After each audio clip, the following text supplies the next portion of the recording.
मैं अपनी पत्नी और बच्चों के साथ चाट के ठेले पर दही बड़े खा रहा था। अचानक ठेले वाले ने अपने 20-22 साल के बेटे को खींचकर थप्पड़ मारा और झुंडलाते हुए बोला, तुझे कितनी बार समझाया है कि कांजी के पानी वाला करछा दही बड़ों में मत डाला कर, इसका अलग करछा रखा है ना। पिता का ये व्यवहार देखकर मुझे अच्छा नहीं लगा। मैंने कहा, भाई साहब, ये सही बात नहीं है। यहाँ भरी सड़क पर जवान बेटे को थप्पड़ मारना मूर्खता है। मेरी बात सुनकर ठेले वाले की आंखों में आंसू आ गए। वो भरे गले से बोला, क्या करूं साहब, जब ये बार बार गलती करता है तब मुझसे रहा नहीं जाता। एमए कर रहा है फिर भी चुप पड़ता है। शायद अब मैं भी जरा चिड़चिड़ा हो गया हूं। पिता के आंसू देख लड़का मेरी ओर मुड़ा और गुस्से में बोला, गलत मेरे पापा नहीं है साहब, गलत आप हैं जो एक बेटे के सामने बाप को गलत सिद्ध करने की कोशिश कर रहे हैं। ये मेरे पिता हैं, इनका मुझ पर पूरा हक है। ये चाहे मुझे थप्पड़ मारे या डांटे, मुझे कोई शिकायत नहीं। जब मुझे शिकायत नहीं है तो आप क्यों टोक रहे हैं? और सुन लीजिए, बाप कभी गलत नहीं होता, हमेशा औलाद ही गलत होती है। इतना कहकर उसने अपने पिता के आंसू पोंछे और बोला, पापा, खुद को दुखी मत कीजिए। जब आप मुझे थप्पड़ मारते हैं तब मुझे अच्छा लगता है। बुरा तो तब लगता है जब आप कई दिनों तक मुझ पर हाथ नहीं उठाते। तब मुझे लगता है कि शायद अब आपको मेरी फिक्र ही नहीं रही। पत्नी और बच्चे मुझे अजीब नजरों से देख रहे थे, जैसे मेरी पत्नी आंखों ही आंखों से कह रही हो, अब समझ आया दूसरों के पचड़े में पड़ने का नतीजा। मैंने तुरंत पैसे चुकाए और परिवार को लेकर वहां से चल पड़ा। थोड़ी ही दूर जाकर बच्चे फिर पानी पूरी खाने लग गए, लेकिन मेरा मन कहीं और उलझा हुआ था।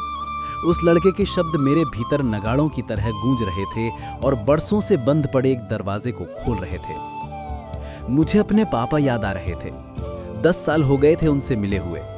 वजह बस इतनी सी थी कि एक दिन पापा ने मेरी पत्नी के सामने मुझे डांट दिया था।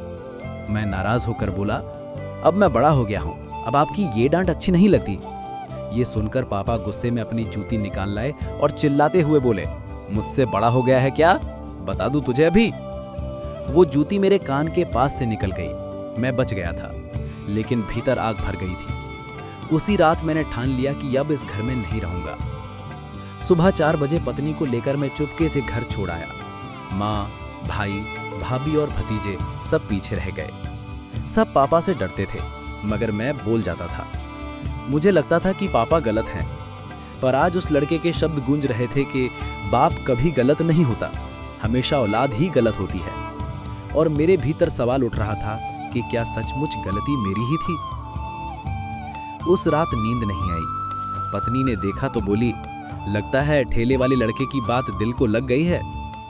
मैं उदास होकर बोला, हाँ सच है, पापा कभी गलत नहीं होते, उनकी हर बात में हमारा भला छुपा होता है। पत्नी ने प्यार से समझाया, फिर चिंता क्यों, इस बार दिवाली गांव चलते हैं, ससुर जी से मिलना होगा, देखना वे आपको तुरंत माफ कर देंगे।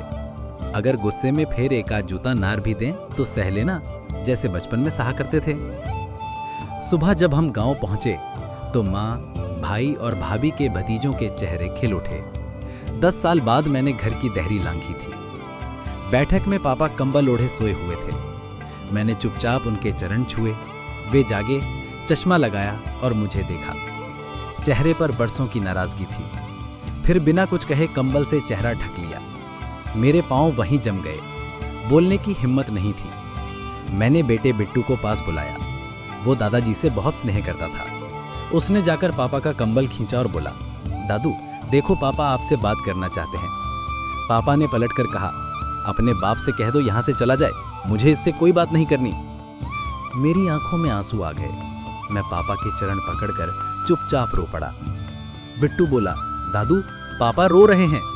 मैं सिसकते हुए बोला, माफ कर दो पापा, बहुत देर बाद समझ आया कि आप सही थे, गलती मेरी थी। पापा शायद इन्हीं शब्दों का इंतजार कर रहे थे। झटके से बैठकर बोले, आ बेटा, बहुत दिन हो गए तुझे सीने से लगाए हुए। मन करता था कि सारी नाराजगी छोड़कर तेरे पास आ जाऊं, मगर तू भी तो पत्थर बना हुआ था। और फिर हम गले मिले। बरसों का बिछोह मिट गया। लगा जैसे जड़ों से कटे पेड़ को फिर से अपनी मिट्टी मिल गई हो, जैसे बरगद की छांव में लौट आया हूं। उस साल की दिवाली सबसे यादगार थी। 10 साल का वनवास खत्म हो गया था। पापा और माँ को मैं अपने साथ शहर ले आया। कुछ ही महीनों में पापा का स्वास्थ्य संभल गया, चेहरे पर पहले जैसी ताजगी लौट आई। सच है, माता पिता ईश्वर स्वरूप होते हैं, उनके बिना जीवन अधूरा है।